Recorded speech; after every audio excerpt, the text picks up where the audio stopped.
Receber a mensagem gera fé e ousadia em meu coração para te obedecer, em nome de Jesus. Amém, amém. Deixa eles terminarem de subir, né? Estão subindo bem silenciosos hoje, isso é ótimo. Glória a Deus.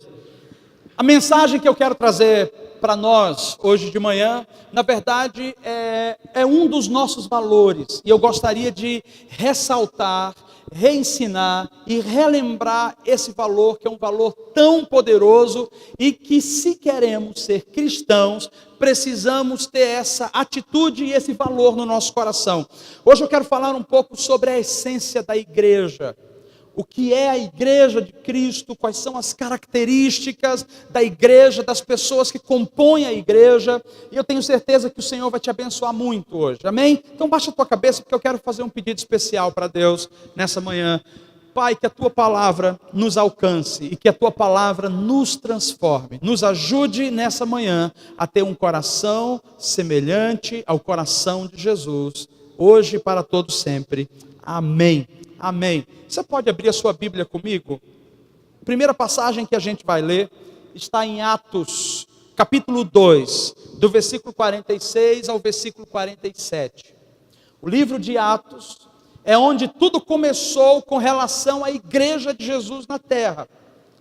E no versículo 46 e 47 fala algo poderoso, e diz assim, e perseverando unânimes todos os dias no templo, e partindo o pão em casa, comiam juntos com alegria e singeleza de coração, louvando a Deus e caindo na graça de todo o povo, e todos os dias acrescentava o Senhor à igreja aqueles que haviam de se salvar. Amém?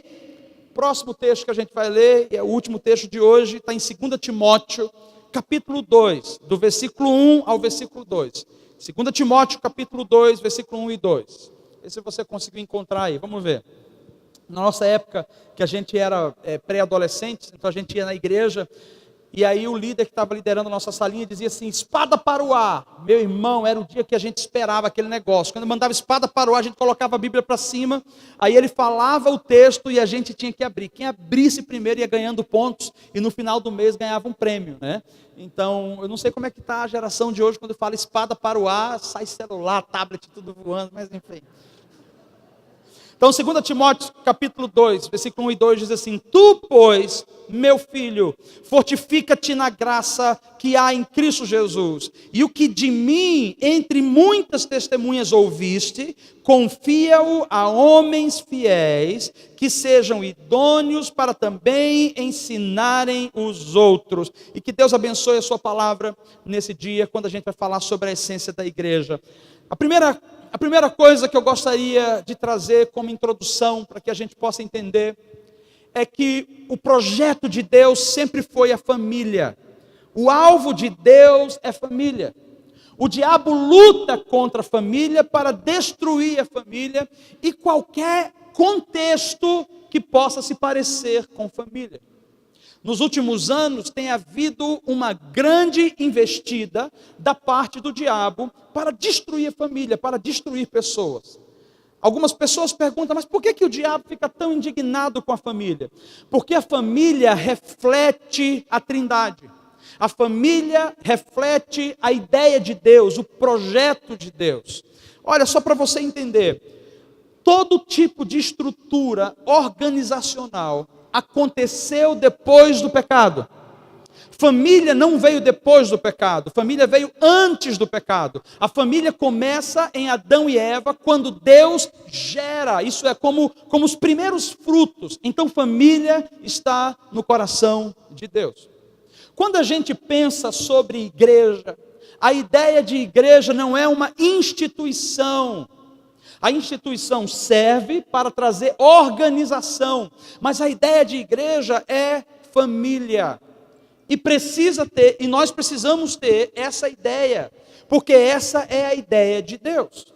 A igreja, ela nasce no Novo Testamento, ali no capítulo 2 de Atos. quando os discípulos estavam reunidos, e a Bíblia diz unânimes. Eu não sei se você consegue entender o sentido da palavra unânime.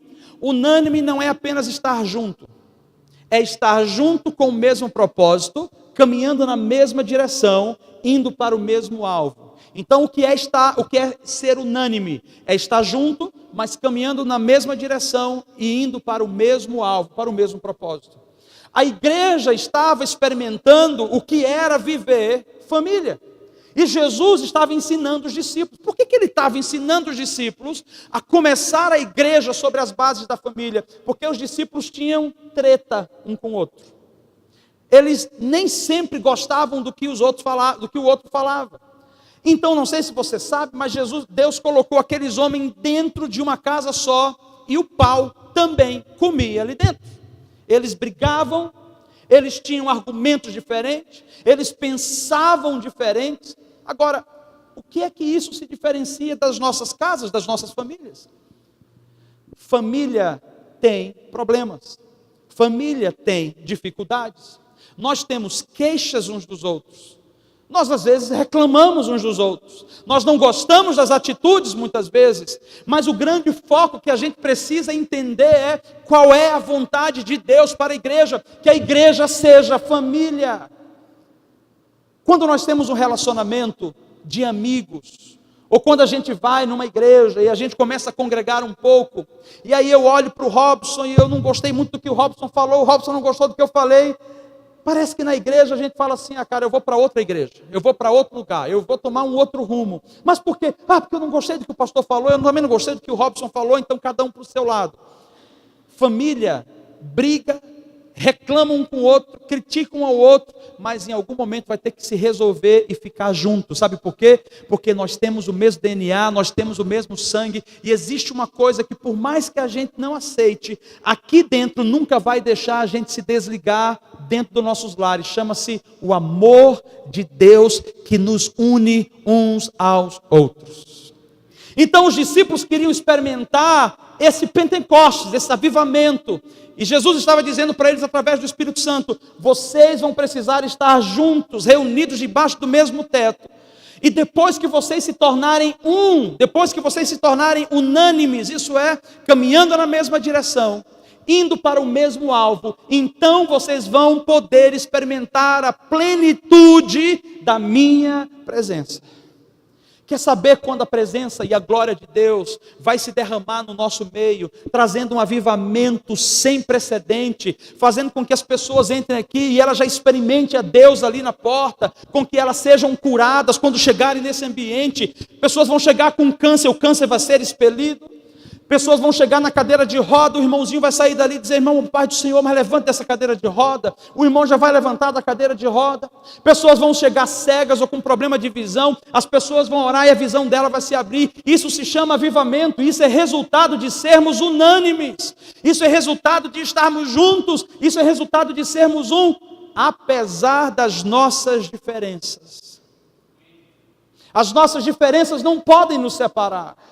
As nossas diferenças não podem nos deixar no canto ou de canto. As nossas diferenças precisam ser trabalhadas dentro de nós para que a gente saiba lidar com o outro, para que a gente saiba conviver, para que a gente saiba viver em comunhão.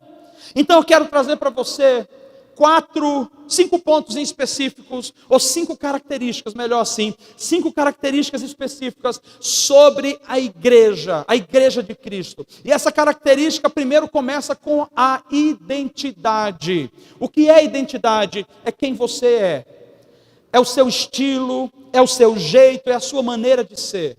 Algumas pessoas são faladoras, outras são silenciosas. Algumas pessoas gostam de pular e se extravasar, outras gostam de ficar quietinho no seu canto. Outros gostam de raciocinar mais, mas outros gostam de falar e depois que pensa. Então, identidade é o que você é. A questão aqui é que Deus nos deu uma identidade restaurada. Se nós estamos falando sobre a base do amor, nós precisamos ver identidade pela base do amor. Porque a nossa identidade em Cristo é que nós somos o quê? Filhos de Deus. A nossa identidade em Cristo é que nós somos o quê? filhos de Deus. O que significa ser filho? Você está com um bebê no seu braço. O que significa ser filho? Ser filho significa descansar. Saber que vai dar tudo certo. Que existe um pai e uma mãe que cuida das coisas, que vai prover o alimento, que vai prover a casa, que vai prover o sustento, que vai dar a roupa. Eu sou um pai, eu não sei se é chamado pai coruja, mas eu babo pelos meus filhos. E eu fico observando eles. Nós não somos pessoas de ficar gastando muito dinheiro com roupa. A gente às vezes ganha mais do que compra, raramente a gente compra. Mas eu fico observando os meninos, e às vezes a gente precisa de roupa, eu olho para eles e falo, quer saber de uma coisa? Os meninos estão precisando de um tênis. Então eu surpreendo eles, meninos, eles não são de ficar pedindo, só se chegar no nível master ali. Mas meninos, vem cá, vamos sair hoje. Para quê, pai? Eu vou comprar um tênis. Pai, obrigado. Mas eles falam assim, pai, obrigado. Ontem eu saí com o Davi, só eu e o Davi, aí a gente foi fazer algumas coisas na rua, pagar umas contas. Aí o Davi do meu lado, terminou, eu peguei o dinheiro do banco e falei, toma isso aqui para você, filho. O menino faltou chorar. Pai, é para mim? Eu falei, pai, obrigado, agora eu vou juntar para comprar não sei o que eu queria. Então, eles não estão conosco como filhos, porque nós somos uma máquina de dar coisas. Mas quando eles são surpreendidos, porque eles ganham algo, eles se sentem amados. E na nossa identidade em Deus, Deus nos fez filhos para a gente se sentir amado. Na sua casa, no seu casamento, na sua paternidade com seus filhos, no seu trabalho, Deus está dizendo, não importa o setor que você esteja, eu sou o seu pai aonde você estiver, eu vou cuidar de você, eu vou proteger você, não esqueça que essa é a sua identidade, e o papai está sempre disposto a ouvir você. Às vezes a gente não fala com ele achando que ele é aquele velhinho de cabelo branco, que vai olhar para nós, que está com um cajado, que vai bater na nossa cabeça. Tem pessoas que dizem, eu não consigo falar com Deus, eu não tenho relacionamento com Ele. Calma, Ele é um pai de amor, Ele te ama. Olha, nós não rejeitamos os nossos filhos, nós não colocamos filhos para a rua, nós não xingamos os nossos filhos. Por quê? Porque nós os amamos. E Deus está dizendo, se vocês que são pais, sabem dar boas coisas aos vossos filhos, quanto mais o vosso Pai Celestial vos dará o Espírito Santo. Então Deus está dizendo para você, eu quero te dar o melhor que eu tenho, eu quero te dar o meu Espírito, para que a sua identidade seja sempre afirmada, você é filho de Deus, Deus ama você, Ele te fez especial, Ele te fez alguém único na face da terra, você pode se sentir acolhido, e no momento que você se sinta sozinho, ainda assim Deus está com você, porque Ele te deu uma promessa, Ele disse assim, você não estará sozinho, porque eu estarei com você todos os dias, até a consumação dos séculos. Olha, meu irmão, não importa o que você tenha feito de errado, não importa quão ruim você seja, quão devagar você seja, Deus está dizendo, eu amo você do jeito que você é.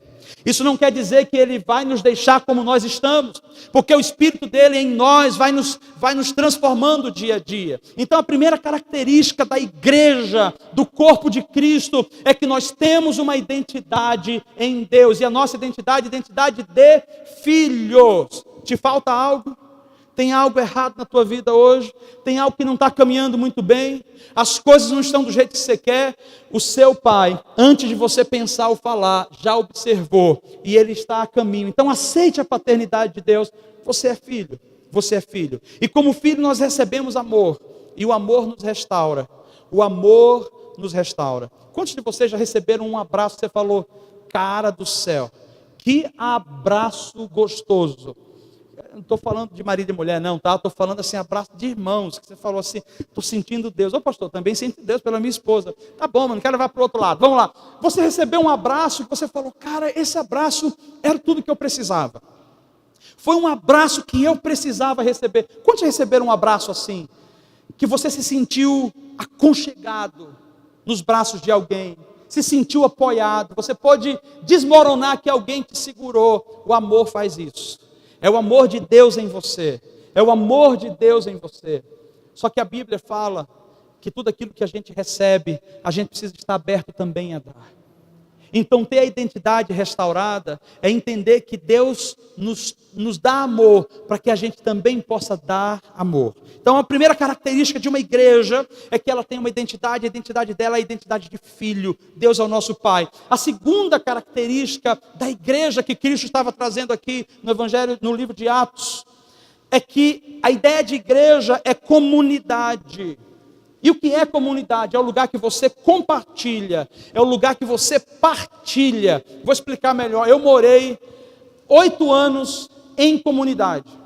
Primeiro, comunidade com os ribeirinhos, né, que a gente morava lá perto. Mas por 8 anos eu estava dentro de um campus missionário. E no quarto que eu morava eram 6 rapazes. 6 fora eu, tá? Eram 3 triliches. Meu Deus, não era fácil. Um não gostava de mim, só porque eu existia. Porque Deus quis que eu nascesse, o cara não gostava de mim. Eu nunca tinha feito nada para ele. Eu só ria, eu só brincava. Mas eu não era chato de brincar com ele, não, só às vezes. Mas enfim, ele não gostava de mim. Mas a gente morou ali quase, ele um pouquinho menos, que ele chegou depois. Mas eu morei 8 anos num quarto com criaturas ali dentro que eu tive que aprender a amar. Tive que aprender a suportar. E se não bastasse, comíamos no mesmo lugar todo dia. A gente comia no mesmo lugar e a gente trabalhava junto no campo missionário. Todo dia nos vimos, com exceção da folga. Então, quando a gente tinha dinheiro no bolso, a gente pegava o ônibus, que era muito longe, e íamos para o centro da cidade. Então, só na folga a gente não se via. Só que quase a gente não tinha dinheiro, então a gente continuava se vendo na folga. Estava todo mundo junto lá, comendo farinha com ovo e linguiça dentro, e estava tudo certo. Brincando, sorrindo, tocando violão. O banheiro era um negócio enorme. Eu não sei por que a nossa liderança lá não colocou cortina. Todo mundo os rapazes tomavam banho ali junto. Não tem privacidade, meu Deus do céu. Às vezes tinha que dividir metade de um sabonete quando não chegava dinheiro para o outro. Cara, toma aí, não tem problema não, usa o meu, usa o desodorante, usa o creme dental. Escova de dente não, mas usa o creme dental. Viver em comunidade é aprender a compartilhar. E pessoas que não compartilham, elas não desfrutam de bênçãos. Porque a Bíblia diz que o princípio é melhor dar do que receber. É melhor dar do que receber. O que é que ele está dizendo? Dar é um princípio, que o Tiago acabou de pregar, a generosidade. Quando você é generoso e você emprega esse princípio, a sua ação de generosidade vai gerar retorno para você. É o que a gente chama de ação e reação. Então, viver em comunidade é uma maneira que Deus nos coloca para aprendermos a compartilhar. Eu não estou dizendo que hoje vocês precisam olhar para outra família e dizer: irmão, semana a gente vai morar junto agora aí, porque Deus quer nos ensinar algo. Não. Se a gente conseguir conviver bem aqui na igreja, durante os domingos, e durante a semana se encontrar e está tudo bem, de vez em quando vai na casa do outro, está ótimo. Não estou mandando ninguém para a casa de ninguém, pelo amor de Deus. Mas era assim que Jesus ensinou os discípulos. Porque é em comunidade que a gente vê a necessidade do outro. Quando nós estamos sozinhos, nós não vemos a necessidade. E se nós não vemos, nós não podemos suprir. E se nós não vemos e não podemos suprir, às vezes a gente fica sem recursos. Mas Deus, por que não está vindo recurso? Porque Ele está falando: eu quero tornar você abençoado com o propósito de abençoar. E não fazer de você um cara abastado, para viver sozinho e solitário. Deus, Ele habita no meio da comunhão do seu povo. Então a gente está junto, não concorda sempre, nem sempre a gente quer as mesmas coisas, mas a gente tem a oportunidade de abraçar, de compartilhar amor, de compartilhar recursos, de compartilhar experiência, e é nesse ambiente que a gente se prepara para o avivamento que vai vir sobre nós. É o lugar que a gente compartilha e é o lugar que a gente partilha. A terceira característica da igreja que o Senhor estava gerando era a maturidade. Então Ele restaura a gente em primeiro lugar com o seu amor. Ele nos coloca junto com pessoas para que a gente compartilhe de visões diferentes com o objetivo de gerar maturidade. E o que é a maturidade? A maturidade é o que nos torna aptos a decidir. Você decide, você agora escolhe. O Senhor quer gerar maturidade para a gente saber que mesmo que a gente tenha um problema no meio da igreja, nós temos maturidade para resolver problemas. E nós precisamos entender que o amor, ele não trabalha com julgamento. O amor, ele não trabalha apontando o dedo. Se nós somos imaturos ou estamos no nível de imaturidade espiritual, a gente vai ficar olhando para tudo, apontando o dedo, criticando, falando mal, apunhalando os outros pelas costas, porque nós estamos sendo imaturos. E aí nós estamos falhando, por quê? Porque a gente quer receber amor, mas na hora de eu dar amor eu não consigo dar. A gente quer misericórdia, mas na hora de eu exercer misericórdia, eu não gosto de exercer misericórdia. A gente quer ser perdoado por Deus, mas quando o nosso irmão precisa de perdão, a gente não dá perdão. Então Jesus está dizendo para nós aqui, a igreja vai gerar em você maturidade. E maturidade é o seu poder de escolha. Escolha amar, escolha estar perto, escolha caminhar junto, escolha abraçar, escolha olhar nos olhos e dizer, irmão, eu te amo. E para que essa maturidade? Para que a gente possa se preparar para que Deus derrame sobre nós coisas ainda maiores. Amém? A outra característica, que é a quarta característica, é a característica da responsabilidade. Em todo ambiente de maturidade, Deus vai gerar responsabilidade. Nós lemos aqui o que Paulo falou a Timóteo. Tu, pois, meu filho, fortifica-te na graça que há em Cristo Jesus, e o que de mim, entre muitas testemunhas ouvistes, confia-o a homens que sejam fiéis e idôneos, para também ensinarem a outros. A responsabilidade é onde a gente assume o que está acontecendo aqui agora. O que está acontecendo hoje aqui não é um trabalho de um homem, é um trabalho de uma igreja, de uma equipe, de um grupo. Estar juntos, organizando o culto para que o Senhor seja louvado, é o trabalho de uma equipe, de um grupo. Agora, quando eu saio desse ambiente de imaturidade e eu assumo a responsabilidade que eu tenho em Deus, isso é, Ele me salvou, Ele me alcançou e eu devo a Ele a minha vida, eu quero ser responsável, eu assumo a responsabilidade de compartilhar com outros as minhas experiências e ajudar pessoas a crescer.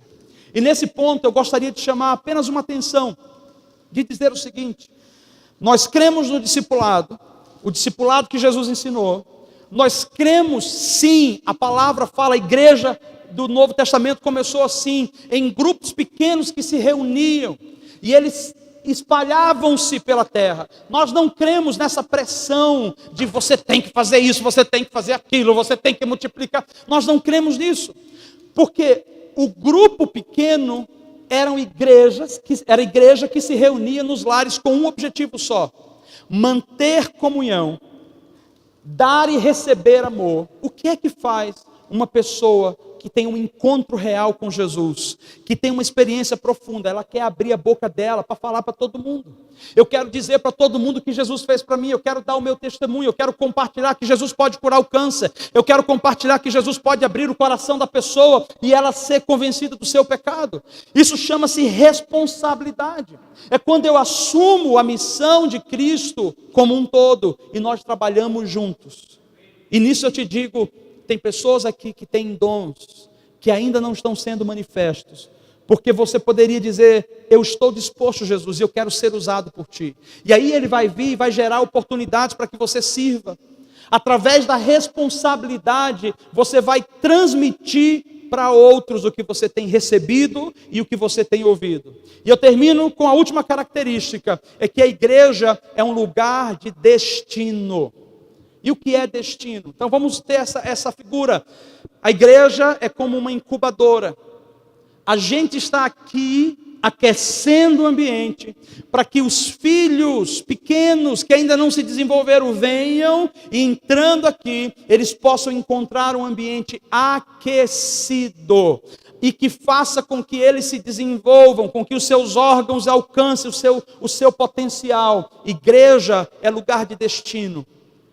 Igreja é lugar de desenvolvimento, é o lugar que você cresce, é o lugar que você se fortalece, é o lugar que você aprende. Esse ambiente é aqui. Lá fora você coloca em prática, recebe aqui, louva a Deus aqui, é cheio aqui, e lá fora você coloca em prática. E lugar de destino significa, Deus não te trouxe aqui para você se tornar um crente sentado. Deus trouxe você aqui para capacitar você, para que você alcance o seu propósito na vida. Talvez alguns de vocês já se viram pregando para muita gente. Você pregará para muitas vidas. Você pregará se esse é o desejo de Deus. Talvez alguns aqui se viram orando por uma pessoa, por outra pessoa, orando por cura. Inclusive eu quero adiantar, nós estamos organizando, vamos abrir uma sala de cura na igreja. Você que tem dom específico de cura, que se move nisso, que Deus tem te usado nisso, nós queremos fazer turnos aqui na igreja de sala para orar por pessoas que precisam de cura. Está com câncer, manda lá na Logos, a gente vai ter uma equipe lá que vai estar orando. Está com diabetes, manda lá na Logos, a gente vai ter uma equipe que vai estar orando, porque nós cremos que esse ambiente é preparado para isso. E Deus dá dons específicos a pessoas específicas. Nós não precisamos ficar com medo do destino do outro. Nós não precisamos ficar com medo do rumo que a vida do outro vai tomar. O que importa é, Deus está fazendo em mim uma obra, está me preparando para aquilo que Ele me fez nascer. Amém? Em resumo, o amor é o que nos faz caminhar em tudo isso. Em resumo, o amor vai nos ajudar a estar juntos. Vai nos ajudar a confiar, vai nos ajudar a amar de verdade, e vai nos ajudar a levantar o outro quando o outro tiver caído. Esse é um dos valores que nós carregamos conosco como igreja, e eu gostaria de deixar ele bem estabelecido para nós aqui. Não adianta cobrar do próximo aquilo que você não cobra de você mesmo.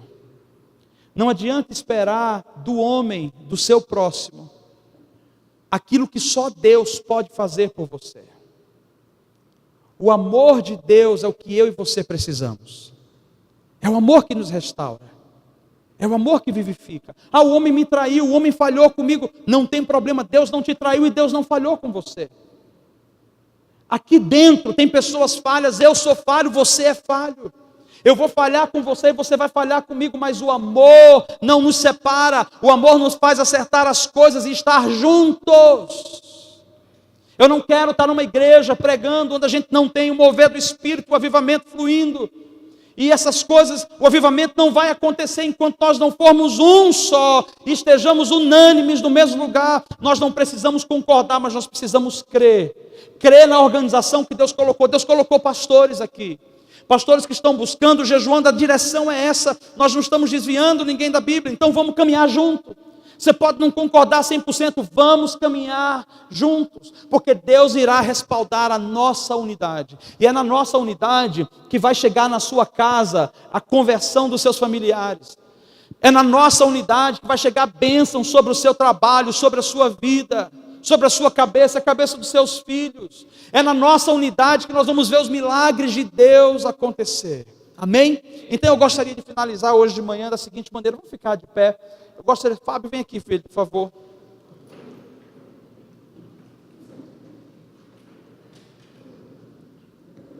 Tem uma estatística que diz que 80% dos crentes são apenas consumidores da religião. Os outros 20% são os que estão buscando descobrir o seu propósito em Deus.